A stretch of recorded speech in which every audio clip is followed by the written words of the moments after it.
So like I said, how welcoming is Bollywood towards young talent? Well, now is the best time. I think it's better than it's ever been. I think there was a lot of nepotism in the industry. Let's say around even till the year 2000, 2001. The thing is, I always wanted to be an actor. Ever since I was a kid. You know, uncle, auntie used to come and say, "Beta, tum bade hoke kya banoge?" I said, "Main to hero banunga." What's wrong with you, auntie? I mean, is there koi shak? I was very, very fascinated by Hindi films. There's nothing that excited me more, that fascinated me more than mainstream Hindi films. So I used to always think, "Main to bada hoke actor banunga."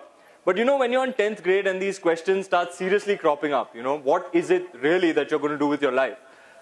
Is it realistic for a complete outsider to think that he might land one of those prime opportunities as a leading man in mainstream Hindi films? Not so realistic. So I decided maybe it's too far-fetched. Maybe I should pursue something that seems within reach. So I pursued my other passion, which is creative writing, thinking that I'm not going to get a break. Because I look around me and who are the kind of people that used to get breaks? Hrithik Roshan, Tushar Kapoor, Zahid Khan, Abhishek Bachchan. Everybody was the son of a producer, director, and actor. And there was no case example really to look up to, except perhaps Shah Rukh Khan or Akshay Kumar, but that was years ago, and it's a one-off case. You know, it's not enough for you to devote your life to something that really seems far-fetched, out of reach. So I tried that, didn't work, because I always knew at the back of my head that I want to become an actor. At the age of 19, I was studying in the United States in Indiana University, and I was late registering for classes.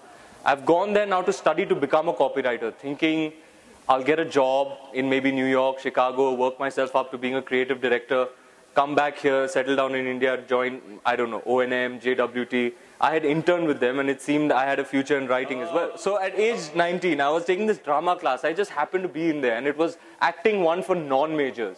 So there's this business student from Korea and there's this whole international bunch of kids. And I just happened to be in this acting class. I had not acted in front of an audience in I don't know how many years. So here I am in front of a class of people. Now, Rivaz was ritual, as per ritual, at the beginning of every class, you're supposed to introduce yourself. I am so-and-so, I am from so-and-so, and I'm studying so-and-so. This is my concentration. This acting teacher said, I don't want to know who you are. I don't want to know where you're from. I just want you to get up and perform. Anything. You can sing, you can dance, you can do a monologue, do whatever you want. So I got up. And I was like, well, what's coming to me in the moment? And so just like this was the setup. There are about 25 kids from all walks of, you know, somebody studying business, somebody studying philosophy. They don't understand Hindi. So I started. Uff, तुम्हारे उसूल, तुम्हारे आदर्श, किस काम के हैं तुम्हारे उसूल? तुम्हारे सारे उसूलों को गूंद कर एक वक्त की रोटी नहीं बनाई जा सकती रवि। जिन आदर्शों के लिए तुम अपनी जिंदगी पर खेलने के लिए तैयार हो, क्या किया उन आदर्शों ने? एक 400-500 रुपए की पुलिस की नौकरी, एक किराए का क्वार्टर, ड्यूटी की जीप, 2 जोड़ी खाकी वर्दी। देखो, ये वही मैं हूं और ये वही तुम। हम दोनों एक साथ इसी फुटपाथ से उठे थे, लेकिन आज तुम कहां रह गए और मैं कहां गया? आज मेरे पास बिल्डिंग है, बैंक बैलेंस है, बंगला है, गाड़ी है। And then one Korean kid said, मेरे पास मां है।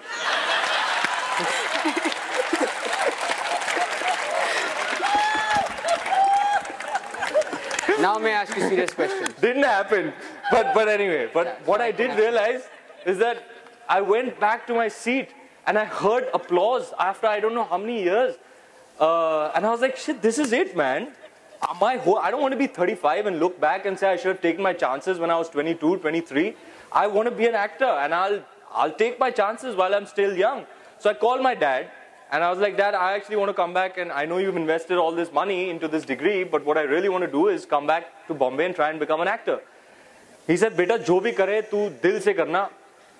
Baki, I don't have any objection to whatever you want to pursue. So I had that support.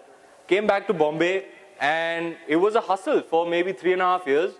Also, I didn't know what to do. I tried doing a little bit of theatre, didn't get any chance to act. The way theatre groups function over here is you have to earn your stripes backstage for about 2 or 3 years before they give you any acting opportunity. I didn't have that much time.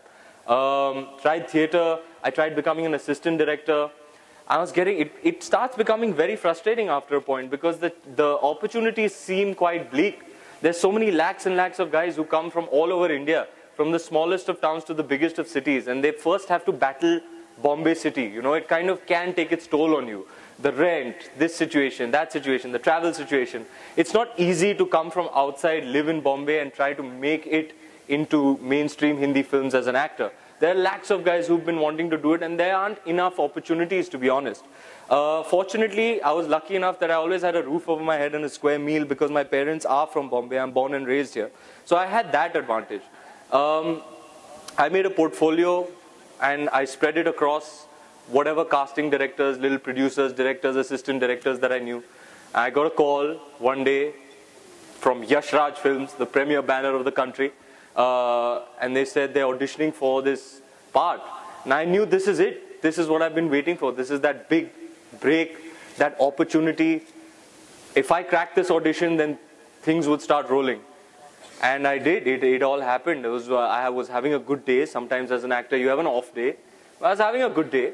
And I did a very good audition.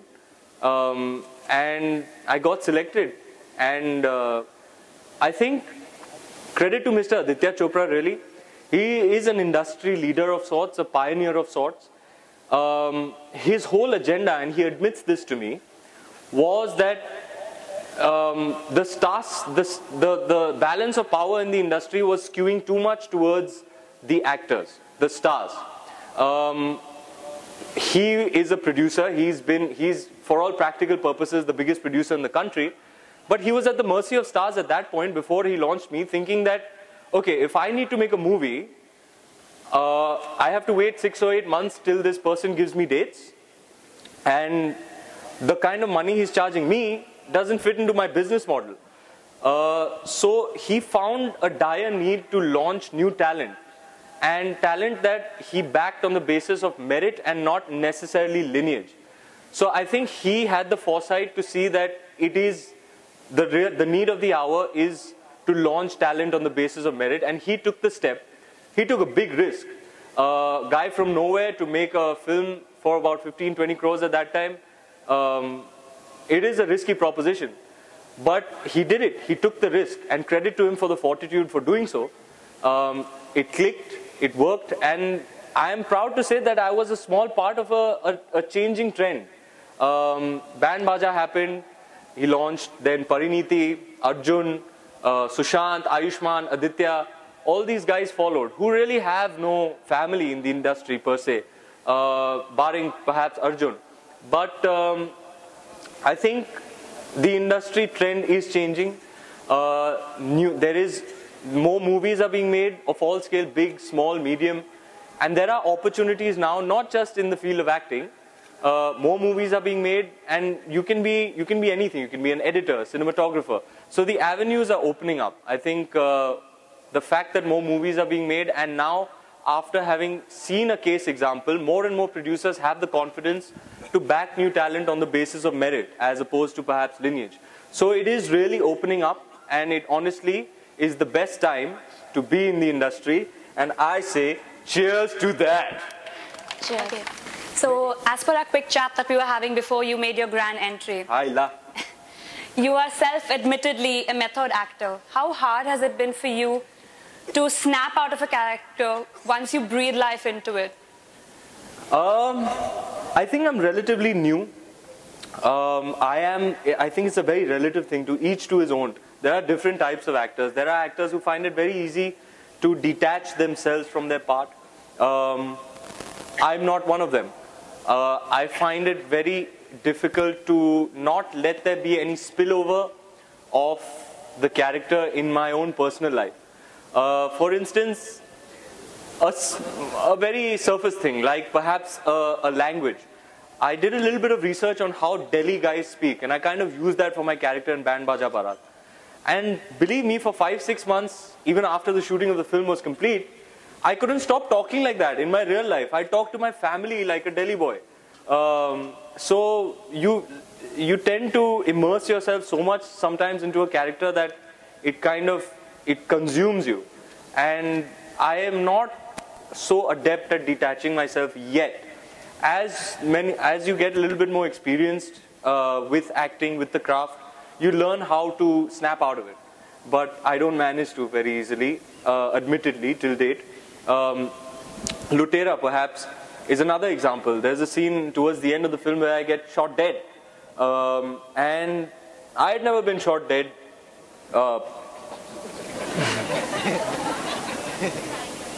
That's I had never been shot dead.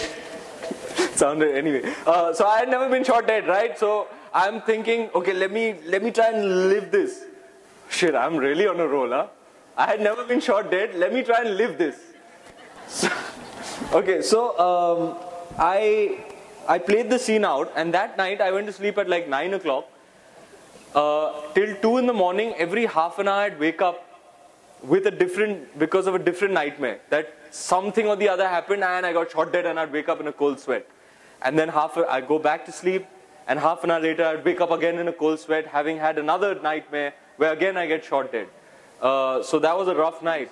I hope I get better at detaching myself from the perils of my craft. But yeah, that's why most actors are nut jobs. You know, Bollywood has a lot of power in shaping public opinion. So I'll do the serious bit and she'll do the fun bit. Why, thank you. The balance between us. You know, we're a conclave about, the theme is setting the agenda for India, 2014-2020. Films like Rang De Basanti and so on, Swades, have a lot of power to influence people. Do you think that films today are not doing their role in shaping public opinion towards sustainable development? Sorry, I'm boring. I do think, I am of the personal opinion that the primary function of films is to entertain. When you speak of agenda, I have a sole agenda. Don't we all know that? Yeah, you know that. Of course. It's party all night. So I'm very non-serious in life in general. I do think it's not the primary function of films to be used as a tool to bring about positive social change. It can be. I will admit to you that Swades had a huge influence on me. Yeah. I watched it, I think, in 2004. In 2004, I watched it in America and thought that whatever I do, whatever I end up doing, I will definitely at some point move back to India. It did have that effect on me. It's funny you mentioned Swades. I remember, and I've never spoken about this before, I watched Tare Zameen Par with my father, and it had a huge influence on my personal equation with him. I think that's why I just have so much respect for a filmmaker like Raju Hirani, who will entertain you from start to finish. You'll laugh hard, you'll cry buckets in his film, and yet somewhere he's not bashed you over the head with a social message. He's just put it in there. He's just like, I'm just going to put this out there. And there is a message somewhere or the other in his films. Three Idiots, significantly, all his films. So yes, it can be used, but I don't think it's its primary function. I think it does enough. I think films do enough if they, entertain you. That's also entertaining people at a mass level is also a form of service, But I don't think it should. And I don't think filmmakers should be put under that kind of pressure, by perhaps the intelligentsia, saying that, okay, you must only make films that propagate the right things. I think films should, especially in the Kalyug, lives, let's admit, I think the life is hard, so if you can go into a dark room and for 2.5 hours forget all your worries, be entertained, I think it's nice, and I think films should function in that fashion primarily. Well, I think it's very candid of you, because usually, people say film should make a difference and social change. We appreciate. No, it's great if they do, but I think their primary function should be left to entertain. Absolutely.